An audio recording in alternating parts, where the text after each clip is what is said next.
Thank you for joining us for the U.S. Dakota War of 1862. I'm so glad you're here. Sue Baugh is an educational writer who received a BA from the University of Iowa and an MFA from the University of North Carolina. She has contributed to the history textbooks of major publishers and continues to be fascinated by military and cultural history. Awesome. She came across the story of the U.S. Dakota War on a visit to Morton, Minnesota. So if you're in the room, we're light right now, but maybe we'll have more people come in. If you could silence your phone, that would be great. And for those at home, the questions can go in the chat and we'll get to those at the end of the program. Welcome to this story. I had not heard of this conflict, and I'm a history buff, and I was shocked. We visited Morton, Minnesota, actually to see the ancient stone that's there. There's a Morton gneiss that's 3.6 billion years old. And instead, we found a more recent story that we learned from not only the descendants of the settlers, but the elders of the Dakota tribe themselves. Our neighbor in Evanston, Illinois, happened to have grown up in Morton, Minnesota, and knew some of the elders. So with her introduction, I was able to talk to them, Frank Lucio in particular, but also Winston Pendleton, and they were able to fill in a lot of the culture that ordinarily I would not have been able to get. This conflict was so bitter and so fierce that, as you'll see, Lincoln was forced to pull troops out of the Civil War to settle it. Now let's start with a little context here. This is where Morton, Minnesota is, and this is where most of the war was fought. The origins of the Minnesota Valley, where this area in this region resides, is about 12,000 years old. The current topography of all the lakes and the water. When the ice formed, it reached down into North America, as far down as you see here in the border. And when it began to recede and melt, it formed a huge lake held back by an ice dam. And when the ice dam broke, the water poured through this area for hundreds of years before the lake drained, and it formed the entire Minnesota River Valley. So you see a lot of the lakes that are there, a lot of the estuaries, the wetlands, is from this violent beginning. The arrival of the Sioux, which is a derogatory term from their enemies, and it means the dirty thieves, they were actually into three bands: the Dakota, Lakota, and Nakota. Now, according to anthropologists, they arrived in this area about 600 to 500 AD. You talk to the Lakota or Dakota or Nakota, and they've been here a lot longer than that. The word Minnesota means sky-tinted waters.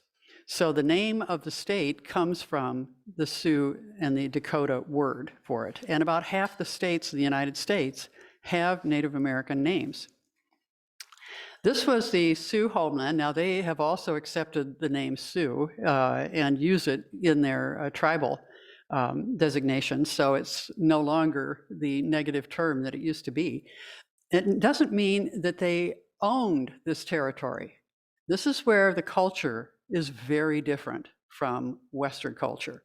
This meant they used this territory either in winter hunting grounds, summer hunting grounds, so there was a lot of movement to follow where the food was in the cycles of growing. So they ranged from Upper Canada, this is Great Slave Lake up here, this is Bear Lake here, Upper Canada all the way down into Texas and following the rivers mainly. Mississippi River was a huge tributary. They also had 7 council fires, which would be names of bands of Dakota based on where they lived. So dwellers of the Sacred Lake, they would be around a particular body of water. People of the marsh, shooters among the leaves, hunters in forest lands. People at the end of Horn, that was a turn in one of the rivers. People at the little end of the Horn, that was another turn, but not as big. Dwellers among the leaves, again, forest dwellers, and then people on the plains, more prairie. So the name of your band told people where you lived. The Dakota culture is based on three really important symbols. One of them is the pipe. Now you notice here the pipe is in two pieces. The way it was explained to me, you never ever put a pipe away together. You always separate the pieces, because when you put the two together, it becomes a living being. The pipe is very sacred because it's used to express the intentions of the people to the great mystery. So it has a very ceremonial intention.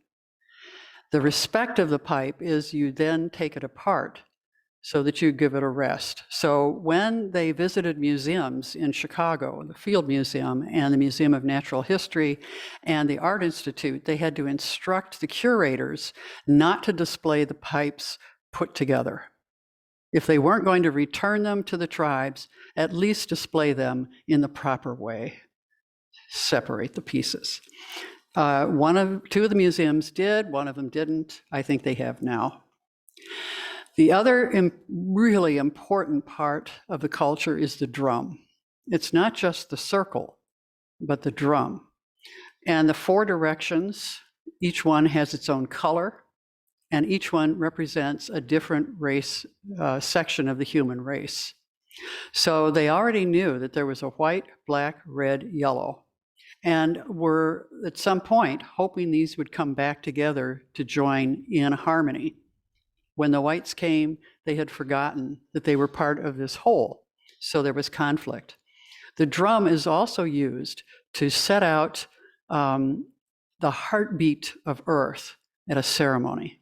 So the drum represents Mother Earth. Only the men do the drumming. The women have other roles, but the men, it's very important for them to do the drumming because that puts them in harmony with Mother Earth, with the feminine. And the third was the buffalo. It's hard to overstate how important and sacred the buffalo was to the Dakota culture. At the Learning Center outside of Morton, Minnesota, they have a display that shows over 200 products from the buffalo. Not a single part of it was wasted, and it was considered a sacred animal, so it was treated with great reverence. On the hunt, it was the ceremony for the hunt to put you in the proper attitude. When you took a life, you honored that life, and then at the end of the hunt, you celebrated the nourishing of the people and also gave thanks for the buffalo who volunteered to give their lives for the tribe. Very different from, we go to the supermarket, we pick up a steak, we take it home, we don't think about anything else. The other thing I learned was how to introduce yourself. Vanessa Good Thunder told me how to do this. She said, what you do is you say your name, what clan you're from, where your band is from, and what is your land. This is very important. So I started thinking about this, and she told me she's from the Horse Clan, which has an origin story that's quite remarkable. The Copper River Dakota means from a particular place in St. Paul, Minneapolis, where two rivers join. That's where they came from, their origin. And then the land where they paint the trees red. Now, after the war, all the Dakota were ejected from Minnesota, all of them. And they went to either the Dakotas or Nebraska or Canada. And along the way, they used ochre to mark the trees so that people would know where they went.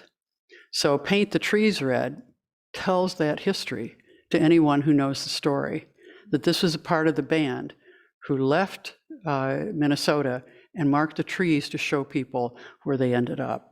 So it's a very poignant history. So I thought about this and I thought, well, how would I introduce myself? So I said, all right, Linda Sioux de la Hoz Baugh. All right. So Linda in Spanish means beautiful. Sioux in English means lily. So beautiful lily. Baugh in Welsh means small person.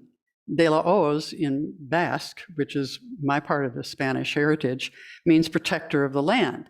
So my name would actually be Beautiful Lily, small protector of the land, from European and Asian nations. Now, I don't have a tribe.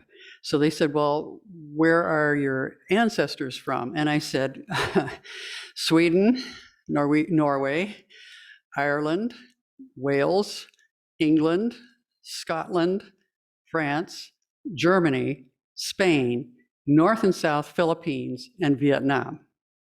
And they said, well, the reason we are stronger than whites is that our ancestral land is here. For your lands, you'd have to go across an ocean. And I said, well, I'd have to cross 2 oceans because I go east and west in my heritage. I said, no wonder we're confused with all of those voices speaking in our blood. And I also come from the land where all the voices are falling silent. And by that I mean, when I grew up in a small town, Crystal Lake, not far from here, we had 42 different birds that used to come around. Now we're lucky if we have 5 or 6. All the open land is gone. All the animals, the plants, the amphibians that we used to have and see there and play around with, they're gone. So the voices are not lost, they are gone. You don't hear them anymore because the creatures who are there are not there anymore. So the land is falling more and more silent, except for us. So into this culture of reverence, interaction, moving with the cycles of nature and the cycles of the food, come the Europeans. And the Europeans have a culture that totally clashes with this culture. It was inevitable that there would be warfare between the two. I don't see how this could have happened any other way. They came with the idea of ownership, of plowing the land, of taking possession, and of building farms, towns, communities where people just used the land and got what they could from it. When they built the railroads, they cut through the buffalo's territory, and so they hired people to simply kill them. So they would have cars of people called buffalo hunters, cars of people, and they would fire out the windows and leave them on the prairie. Now, to a culture that considered the animal sacred, this was horrifying. They were in the way. The loss of the buffalo, these are buffalo skulls. And this is only one pile of probably several hundred. And what they would do is take the skulls, dry them out, and then ship them east, crush them up for fertilizer. And when I saw this photograph, my first thought was Auschwitz. All the shoes piled. A culture that can do this to an animal species will do it to its own. Then there's a loss of forests. There was a lot of logging that was done, an insatiable hunger to build. So they cut down a lot of the forests and shipped them east. And the loss of the land. Now the treaties set out in exchange for the land, the Indians would have certain rights. They'd give up certain rights and they would retain certain rights for hunting and fishing. A lot of times in Minnesota, the tribes actually sold the land and they were given compensation for it, or they were given some treaty rights. But because the whites and the population pressure, they bought more and more of the land, and the Indians began to be squeezed out. The 1853 treaty in particular took a lot of territory from the Indians. Now, why was so much pressure, population pressure in Minnesota? Why was this so important at the time? It became a state in 1858, and why? Slavery. They had to keep a balance of slave states and free states, and Minnesota had to be a free state to balance the territories that were open to slavery here. This issue was in the 50s tearing the country apart, and we are still dealing with its legacy. So they had to get the statehood in Wisconsin and Minnesota and Iowa in order to balance in Congress the slave and free state um, political situation. Now, it got so bad that in 1858, the southern states who were in control passed a law that said you couldn't utter the word slavery on the congressional floor. So they had to say something like involuntary servitude or unpaid labor. It sort of echoes what's going on now with some of this thing. Now, Little Crow was a leader, of the Dakota leader at the time, and he was quite well known to whites, and he was quite a prominent speaker. He had been to Washington, D.C. a couple of times, met the leaders there. They were impressed by him. They were impressed by his eloquence and by his ability to be a diplomat. And he saw the power of the white population and the military when he was there. He saw the army. Reverend Henry Whipple, also a prominent figure in this story. He was an Episcopalian minister. He came to the Dakota Territory to convert the Indians, and he fell in love with the culture. So he became fluent in Dakota. He translated the Bible into Dakota, but he also understood the Dakota culture and its values, and he was deeply impressed by the fact that it was one based on relationship rather than commodity. And he said, I wish the Christians could adopt some of the Dakota culture. The Christian confirmation went rather well. They liked Jesus, like them. He didn't own property. He gave away what he had. He taught a spiritual life, and that was very familiar to the Dakota. So they adopted Christianity fairly quickly and without too much pressure. They also, everyone has this idea that the Indians were always hunters. They were always out doing buffalo hunting. They were farmers as well. They had the three sisters, squash, beans, and corn. So they knew farming. They did a lot of it during the summertime and during the fall to supplement their diet. So taking up farming wasn't that big a stretch. The clothing was not as comfortable as what they were used to, but they adopted it. They said, all right, let's bend with the times. There was a lot of resilience.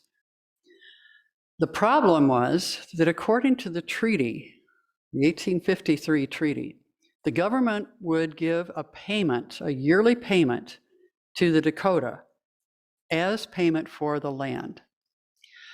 When the Civil War broke out, that happened to be interrupted. It was like a perfect storm in 1862. They had crop failures, they had a drought, they didn't get the money, and the people started to starve. Now, they kept food. It wasn't that there wasn't food. They kept the food here in this warehouse outside of Morton, Minnesota. But Andrew Myrick, the trader, says, no money, no food. If you can't pay for it, I'm not going to give it to you. And when the delegation, the Dakota delegation came and showed them their ribs and showed them that their children were starving, he said to the translator, let them eat grass. And when the words were translated, they were furious. They left and they decided time for direct action. Now the action even then started in an accidental way.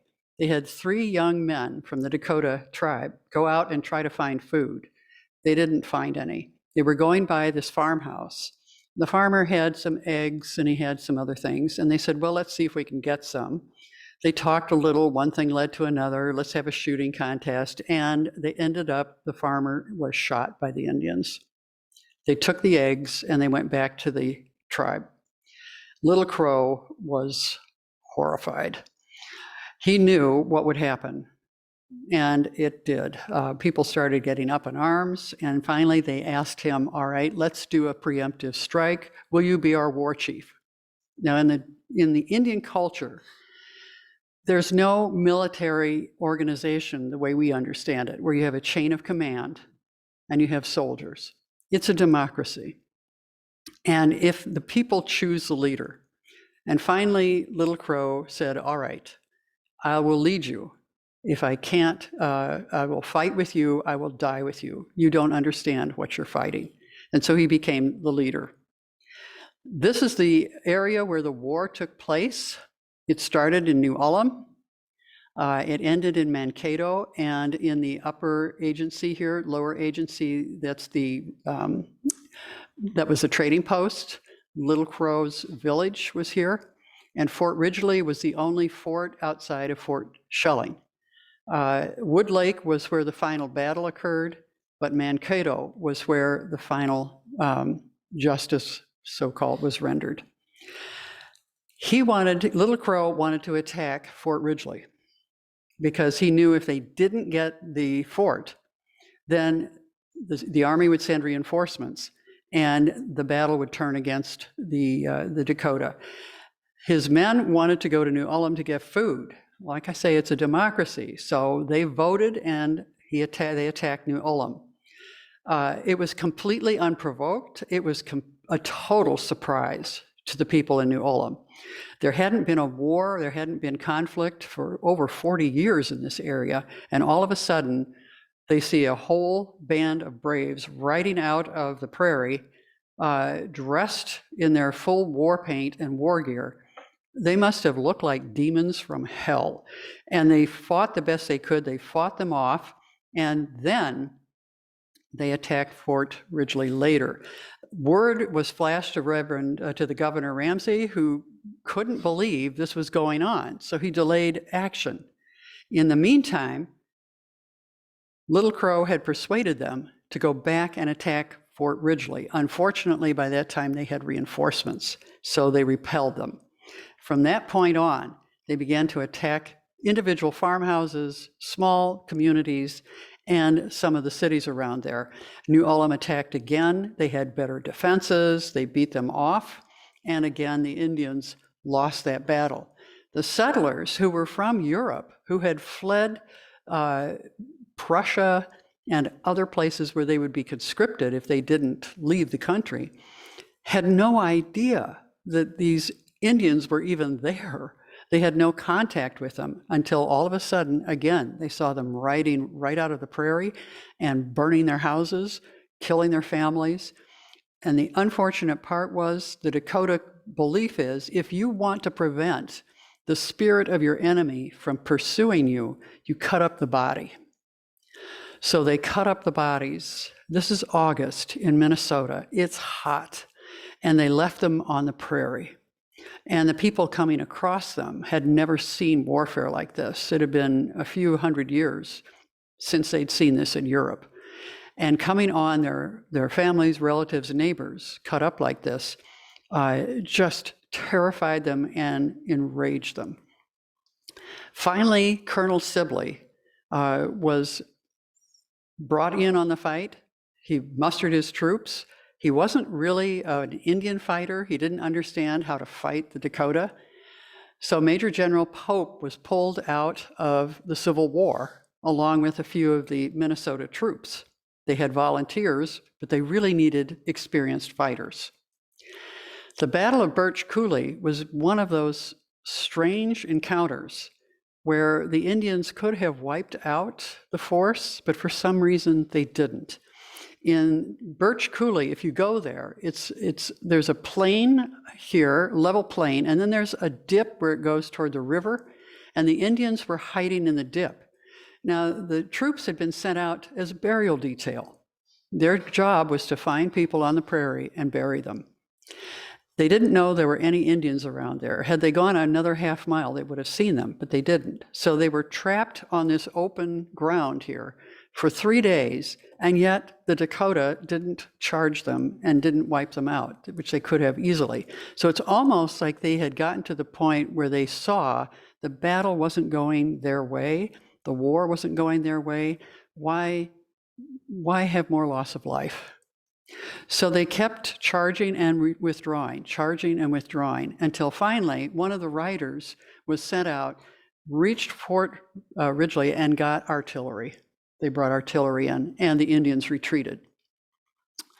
There were also friendlies. A lot of the Dakota did not want to go to war and refused to go to war, and they saved white people. They would hide them in their homes. They would carry them away from the battlefield. John Otherday was one of them, and they saved a lot of white people and white settlers. So their part of in the war was adamantly against what Little Crow and his followers were doing. The Battle of Wood Lake ended the war. Here now they had artillery, they had a good militia, they had experienced troops from the Civil War, and the Indians didn't have a chance. They surrendered. They were kept in Camp Release for a while, but, and here Little Crow's, they have one photograph of Little Crow and his wife and children. Little Crow escaped to Canada along with some of his men, but they caught over 400. And they had very quick trials from September to November. Sometimes the trials lasted 5 minutes. And they convicted 383 people. And that meant execution, sentenced to death. So at this point, Reverend Whipple stepped in. He had seen the provocation of the Indians by the trader and by the governor and by the government, and he went to see Lincoln. Now, luckily, Lincoln was a frontiersman. He understood the culture out there. And also, Reverend Whipple was a relative of Stanton, who was in his cabinet. And Lincoln later said, Reverend Whipple talked to me about this issue until I felt it in my bones. And he asked for the transcripts of the trial, all 450 pages. And he and his staff went through the trials, page by page, to find where they could identify people who had committed rape or murder, where there were witnesses, and they narrowed it down to 38. The governor was livid because people wanted revenge, and they weren't going to get it. They had 38 people. They wanted all 383 executed. Well, they didn't get it. They sent in the federal troops who protected the others, and they set up the execution. It's still the largest mass execution ever held in the United States. And it didn't end there. The bodies were taken by William Mayo, who was establishing the Mayo Clinic, and he used them as cadavers to teach his students. So they were not returned to the families, and they were not buried. The cost of the war, more settlers were killed in those 6 weeks than in all the other conflicts, including Custer, in U.S. history. They had 303 found guilty of murder. There was 183 total, but it was whittled down by Lincoln. And then all the Dakota were driven from Minnesota. All of them, whether they'd helped the whites, whether they'd saved the whites, whether they had not been, they had just stood neutral to the war. The tenor was so hot against them that the governor couldn't do anything else. He just evicted them all. And all the Sioux land, nearly all the land was seized, except what Whipple could save, basically. The remainder were kept, of the Dakota, were kept in confinement at Fort Snelling. And anytime, this is one of the things that the elders told me, anytime you see the people in a tent, in a teepee, that means they're traveling. They actually live in bark houses over the summer. They build bark houses and live in them. They don't live in teepees. That's when they're traveling, when they're hunting, when they're on the move. So to see a people in teepees means they're away from their homeland. Little Crow came back from Canada. He came back to the area. A farmer saw him and his son in a field and shot and killed Little Crow and wounded his son. Little Crow's body was not taken to the family. It was not buried. It was also suffered the indignity of being an exhibit when it was stripped down to the skeleton in a museum. And it was exhibited as Little Crow, and people paid money to come and see it. For decades, the tribe tried to get his bones back, and they finally succeeded, and he was buried in 1971 on the land. I saw the cemetery there, and I took the picture. So that's why there are 3 entries: born, died, and buried. And they put on there what he said: although we can't win, I will lead you, and therefore I'll die with you.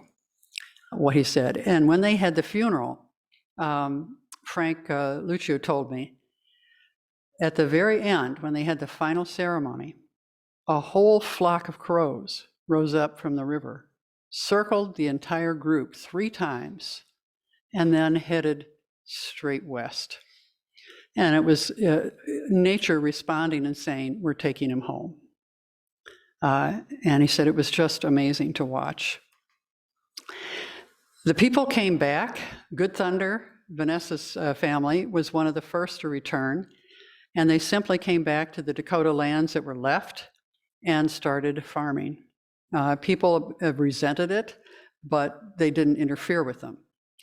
For several decades, the survivors of some of the volunteer troops would have a reunion and talk about their experiences and their what they saw and what they found. So there was a lot of bitterness on both sides here.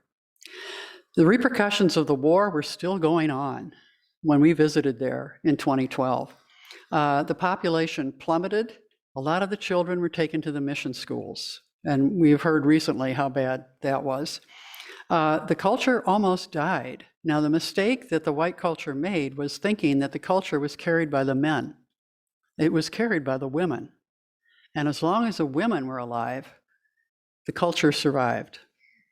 So the distrust between the descendants of both sides and between the tribe who went to war and the tribe that didn't go to war is still going on. So there's reconciliation and lawsuits continuing today to try to get land back or to try to get restitution. So remember, this was the territory where the Sioux, all 3 bands, where they used the land, and this is where they are now. There's a tiny little bit here and a tiny little bit here. They just got a little bit more land in the lower Sioux. So now instead of being 10 miles wide and 150 miles long, it's 20 miles wide and 150 miles long. So if you can imagine, that's your land. And you used to have half the United States territory to wander, and now you're restricted to 150 miles by 20 miles. That's it. No employment. So the suicide rate and the alcoholic rate on reservations is sky high because there's nothing there, but that's changing. So they have monuments to the war. Reconciliation Park in New Ulm, they had a real effort between the Dakota and the descendants of the settlers to reconcile their differences and to make peace between the two. So they have what's called Reconciliation Park, and it's really interesting that the symbol is the buffalo, and there are no buffalo anymore. So we have a habit in white culture of naming things after things that are gone. We have like a Buffalo Grove out here. You have Deerfield. Now, you probably have deer here, so that's probably not gone. But there's a restoration project starting in upper Minnesota to restore the buffalo. So they're really actively trying to settle the after effects of the war there. They also have in Wood Lake, they have a monument to the soldiers. In Birch, Cooley, they have done a wonderful job setting out the entire battlefield. You can actually walk through, stand where the soldiers were, stand where the Indians were, and see the entire Birch Cooley battlefield there. They've done a great job. This is what you see when you look out from the soldiers. You don't see that dip down where the Indians were hiding. This is the monuments in Morton, Minnesota. Kids would grow up there not even knowing what the monuments were about. Nobody taught about the war. All they knew were there's Indians on the reservation and they're not allowed in Morton. They're not allowed in the parks. They're not allowed in the businesses, only in the school, and only then up to high school, and that's it. So they grew up pretty well separated. There's a monument here to the Friendlies, Indians, but no monument to the Dakota who lost their lives in the war fighting. Now, the Dakota today, they have a saying, Mitakuya Odyasin. That means we are all related. And that means not just related in terms of people, but related to everything. We're all related to everything. So when I went to Associated Writers program was here in Chicago one time, and there was a small panel of Native writers, Native American writers. So we went to see it, and there was only a few of us, because at that time it wasn't very interesting to most people. And we were kind of sitting, you know how you sit in the back, right? You don't sit in front when there's a few. And one of the speakers got up and he said, "Relatives, come sit in the front." And in that word, we were all included in that group. So it was a recognition of us as related to him, to what was going on there, and inviting us to come in and share this. And that's the call that goes out whenever there's a gathering, is for people to come close. Don't scatter like this. Come close. Partake in what we're going to share here.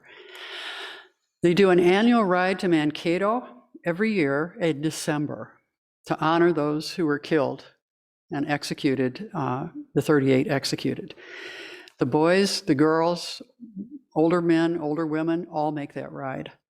This is the Lower Sioux Agency, and if you're ever in Morton, Minnesota, I highly recommend that you visit this place. You will see an extraordinary exhibit there, giving information about the tribes, about their culture and their way of life that you would never learn elsewhere. I once asked them, how did you keep your, it rains a lot. How do you keep your teepees waterproof? And I was always asking them practical questions. Where did you go to the bathroom? How did you change your clothes? What did you wear in the summertime? And they said, well, how we kept our teepees waterproof is very simple. When you have the buffalo, you kill the buffalo, you take the deer hides, from the deer, and you use the brains.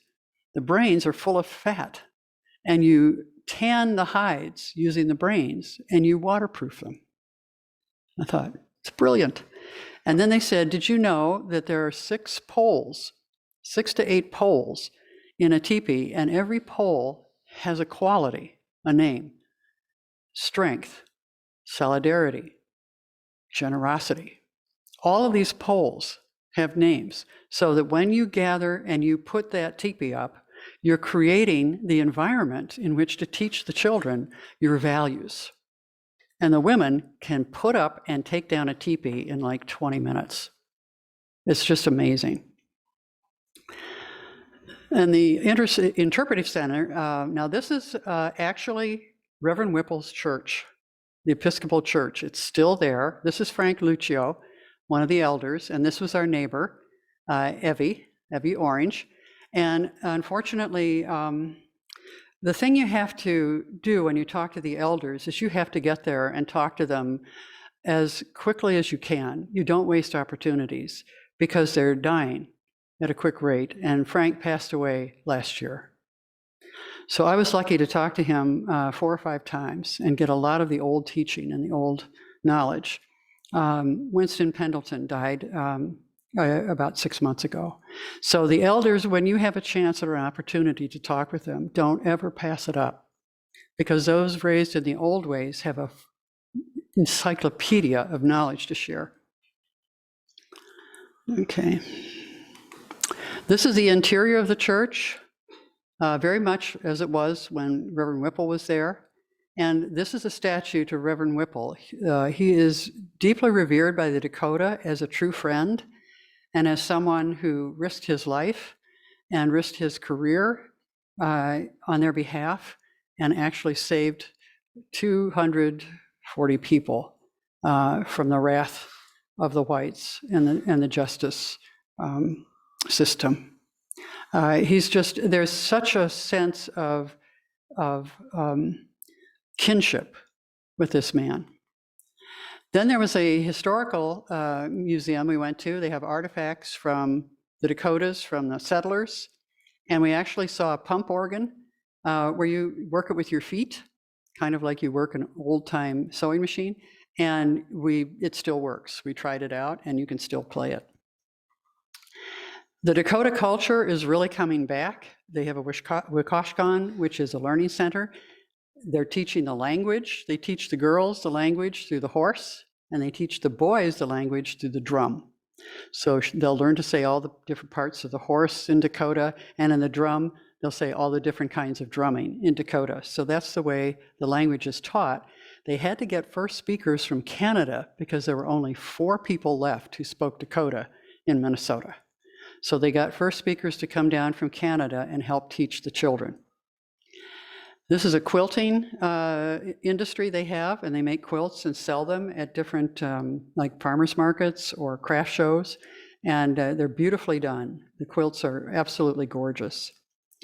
So the continuing legacy of the war, there's still lawsuits to recover the land. There's still bitterness between the different factions of the Dakota who did and didn't fight, but lost their land anyway.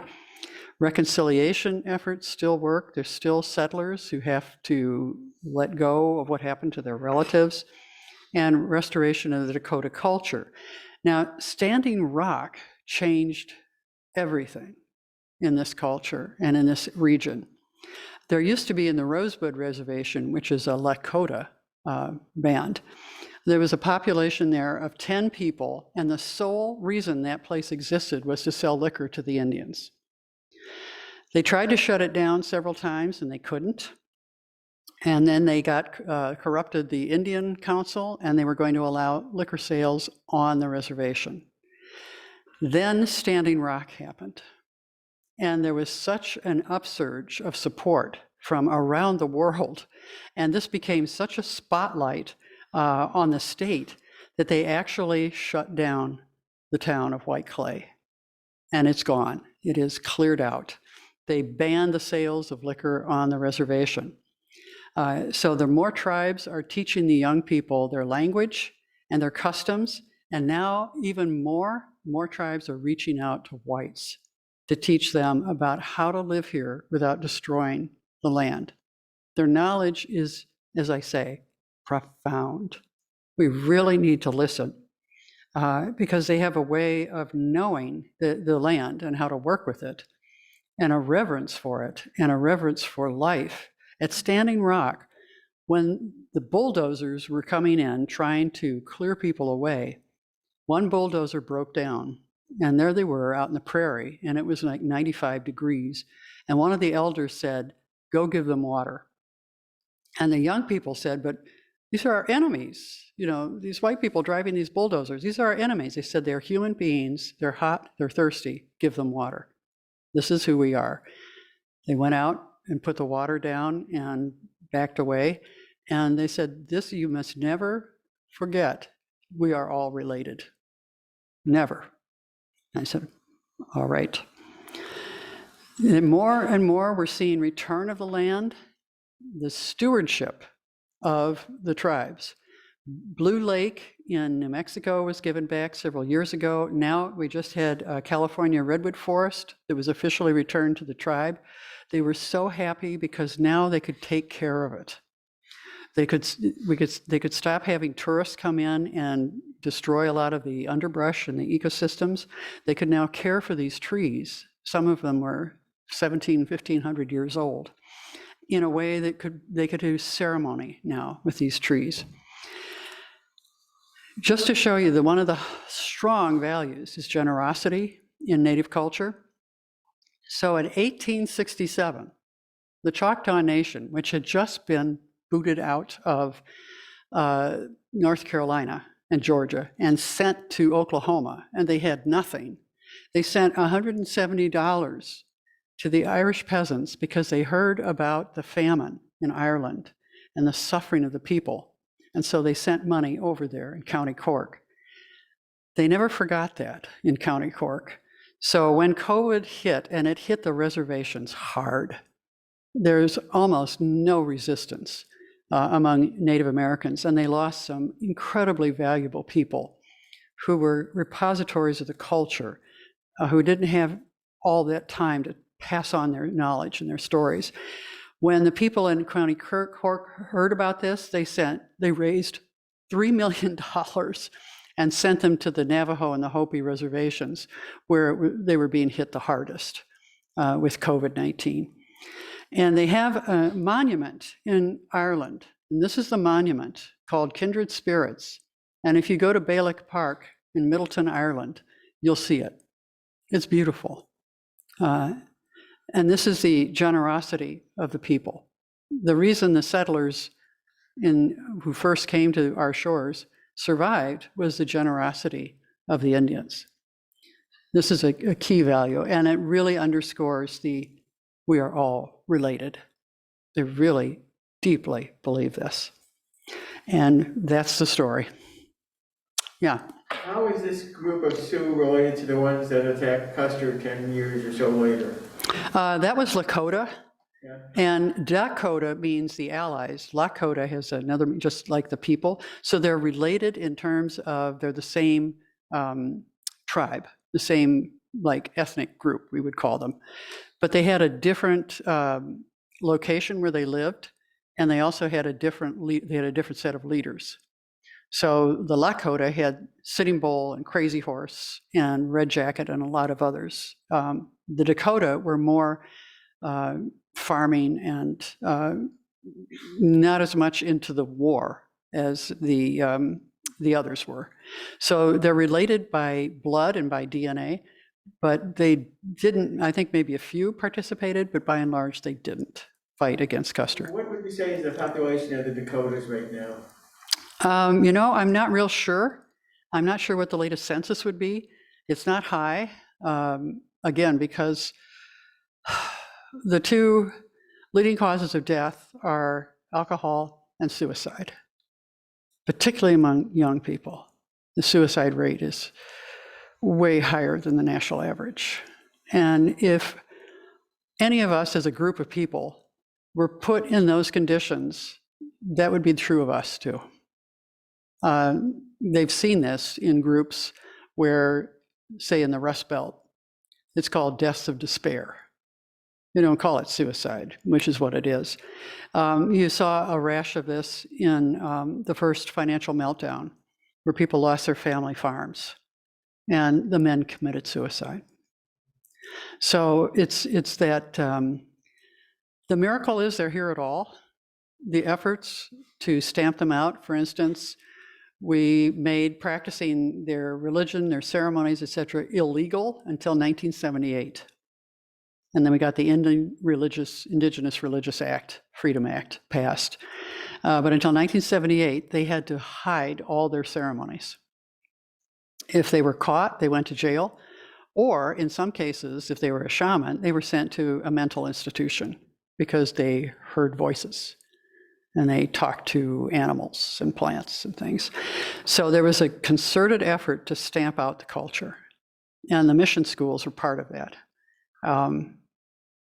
They tried very hard to stamp the culture out, but they didn't look in the right place for where it was hidden, and that was in the women. And the women were the ones who held on to the land. Now, if someone left the reservation, was there an effort made currently now to bring them back to the reservation, or can they live anywhere they want in the United States? They can actually, before you had to have a permit to leave the reservation, but now people can live anywhere they want. The problem now, and it's in Congress as we speak, for Oklahoma, and it's probably going to go to the Supreme Court, is Oklahoma said, you can't prosecute non-Indians on Indian land. So what that effect was, and this was happening in Minnesota and other places, open season on Indigenous women. So if you go in and you rape someone on the reservation, you can't be prosecuted by the white system. Because you're white, you can't be prosecuted by the Indian system. So you basically get away scot-free. And there is still a problem with Indian women disappearing and being murdered. I saw it up there when I was up there in 2017 and again in 2019. A real effort to get people to speak up about it, to say something, to try to stop this. But they just passed recently legislation for Indigenous women, protection of Indigenous women. It's a major problem with white men and men who go into, say, oil rig camps or mining camps, is they'll just go on the reservation and kidnap women. And then maybe they'll see them again and maybe they won't. So it's not if you'll be sexually assaulted, it's when. And so there's a lot of teaching of the girls about self-defense and how to fight back. It's changing, slowly it's changing. But also when you have a population where there's no hope of any kind of advancement or improvement, then you take it out on each other. And that's what happened too. So like I say, it's a miracle that these cultures survived, and the strength of the women is impressive, let me tell you. What's really amazing now, when I was last up there, they actually have a preschool and a regular school now, and they have a medical clinic, which they didn't have before, and that's because of their casino. So everybody makes fun of the casino, but without that, Indians wouldn't have medical care. Okay? So they're saying that the children being born, their first, even though their parents don't speak Dakota, their first words are in Dakota. And that's a signal to the people that the old ones are coming back to help the tribe. I think Vanessa said the last 10 children who were born, by the time they were 1.5, were starting to speak Dakota words. So they're gradually getting their language back, and it's quite different. You can't swear in Dakota. There are no swear words in Dakota, because the whole idea is that your speech should be beautiful. It should be relations and diplomatic. And so if you want to swear, you have to use English. So you'll hear these people in Dakota, and all of a sudden they'll break into English, with a lot of expletives. But there are no swear words in Dakota. And that's true of most indigenous languages in America. So it's quite amazing to learn about the culture, because it's so different from ours in terms of, for instance, here in Deerfield, if you were raised in the old ways, you would know every single tree and rock and creek and plant in this city, because you would be traveling constantly around there. You would know what foods to eat, what not to eat, when something grew ripe, how ripe it was, what to plant and where to plant it, where the animals are that you could eat, the ones you couldn't, and then the relationship. For instance, there's a certain time when wolves or coyotes or fox, particularly wolves, because they're very social, there's a particular time when they introduce the cubs to the pack. And if you have a relationship with that, they will introduce you to the pack as well. So they have a reverence for the wolf. The wolf is the master teacher and keeps the entire ecosystem in balance. And what do? We bring slow-moving, very tasty animals into that territory and expect wolves not to attack them. Who's got the problem? Here it is, it's smorgasbord, and we're telling them, no, don't chase down that 6-foot-tall elk.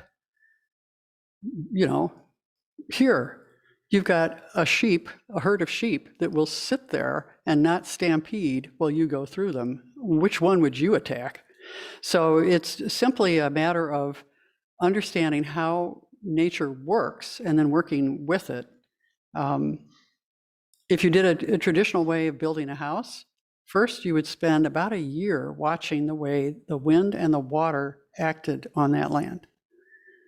What happens to it in the seasons? Where should you build the house?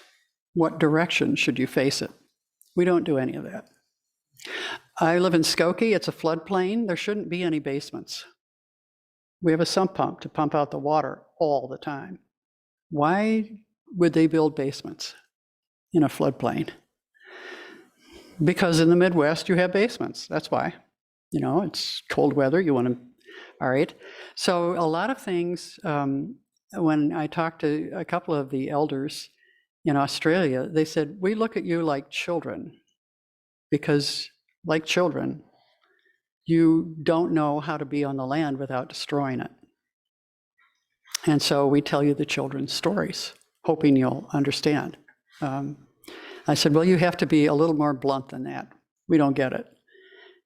And it was, so if you have a chance to talk to an elder, however that may happen, I strongly urge you to do it. Really, it's an amazing experience. Far more than just what they say, it's who they are that makes an impression. Okay, do we have any questions from the? So we do have a question, if you could repeat this. You were talking about how you ask more practical questions and how you keep the teepees dry. If someone wanted to know, where do they go to the bathroom? Oh, okay. Good question. If you want to know more about the practical aspects of Indian culture, where do you go for that? Well, first of all, try to talk to the people. Second, try to read books written by the people, written by people who have like a Dakota culture or the other cultures, because often white people writing about Indian culture get it wrong.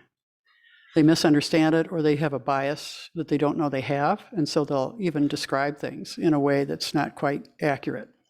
So always go to the source. Websites, tribal websites are a great source. I highly recommend the Ho-Chunk website, Ho-Chunk, a Ho-Chunk.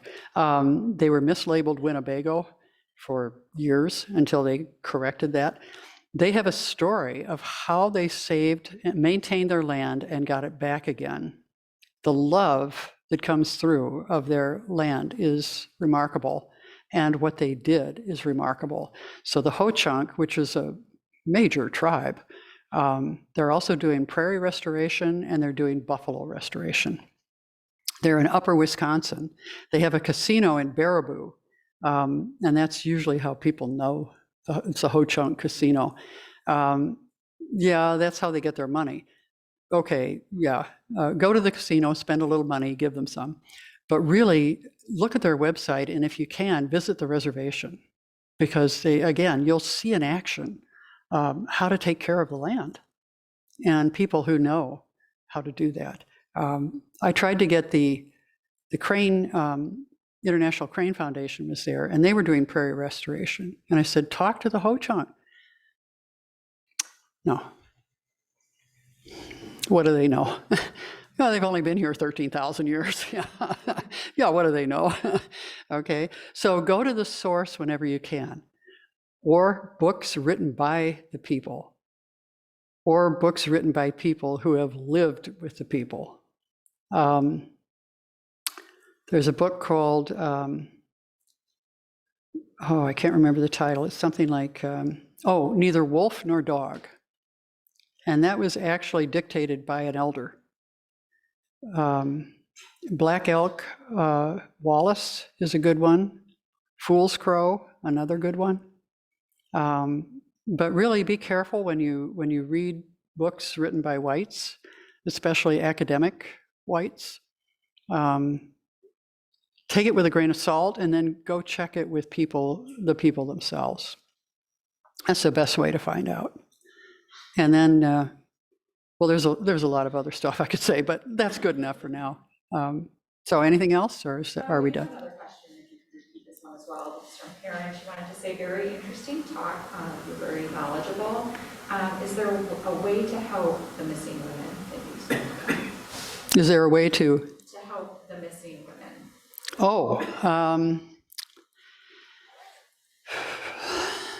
I feel like a missionary to white people often. Yeah, you can, again, go to the websites and they will explain the story and the situation there. You can support with money some of the groups and the foundations for therapy, especially trauma therapy when the women are returned, the ones who are returned, but also pressuring legislators to pass laws so that white people who go onto reservations and commit crimes can be arrested and tried on reservation land. I believe this is going to be a case before the Supreme Court in a year or two because of what's happened in Oklahoma. They gave a huge swath of land back to the tribe. Unfortunately, that also means the people who live there are no longer subject to white justice. So there's a big uproar about this. It's very important to understand the Indians do not own the reservation land. They own nothing. This is from the doctrine of discovery that says indigenous people can occupy the land, they cannot own it. So none of the reservations, except those that have been bought by private funds that the Indians have had and purchased the land, none of the reservations are owned by the tribe. They're held in trust by the Bureau of Indian Affairs, which is under the Department of the Interior, which makes it so fitting that there is now a Native American in charge of that. Otherwise, it's pressuring the laws, change the laws, get the laws in place that will make it harder and harder to attack women. That's what you need to do, is do a lot of disincentive with that. And then provide, you can support Indian schools, you can support Indian clinics. A lot of that comes through private funds. Again, the record of the Bureau of Indian Affairs and the Department of Interior in Indian healthcare is abysmal. If you think it's bad for Blacks and Hispanics, it's much worse for the Indians. Reagan cut off all legal funds and all housing money in the 80s. Zero. So you went to my husband went to the Rosebud Reservation, and they have houses, government houses, and nothing in them. Nothing. It's just a shell, not even any plumbing. So basically, they'd be better off in a teepee, frankly, or a bark house. It'd be warmer. So it's really, I think people are under the misguided idea that, oh, these reservations are owned by the Indians. Well, they're not. They're in public trust. And they rent out land, and that's in public trust. That's supposed to be in trust.